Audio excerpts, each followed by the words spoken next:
maarkeettiin banamte kunin videoon akka gartee mallaqa hagam kireeftee kiraa san irraan hagam irraa argachuu dandeette torbaanitti kana waan bitee gurgururraa sin agarsiisa. Yoo nami gartee waan kan irraa hin fahamin yookaan wanni kun hin galiniif yoo jiraate akkana laalee irraa barachuu danda'a. Maarkeettii irraa bittee itti gurgurtee gurguraa ta'uu ta'anii kireefte kiraa san irraa mallaqa hagam torbaan jechuun guyyaa torba keessatti mallaqa hagam tolchuu dandeetta.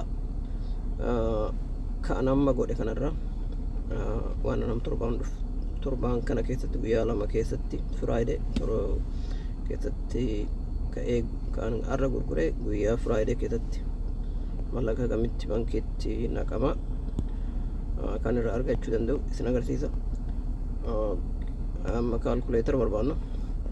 So asirratti kan bitee gurguru jiru tokkoffaan kana hagamiin gurgure 23 gurgure 23 and then kaanitti daballa 23 sansan 23 gurgure kana Amazonii ammoo 147 gurgure 147 gurgure and then kabira kunin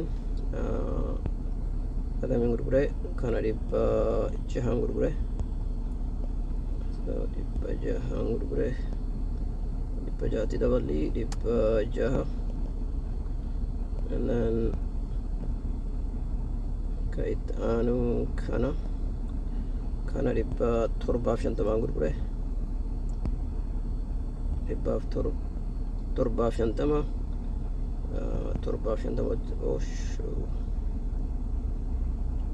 plus 750 750 gurgure agasin gurgure kait anu kam duuba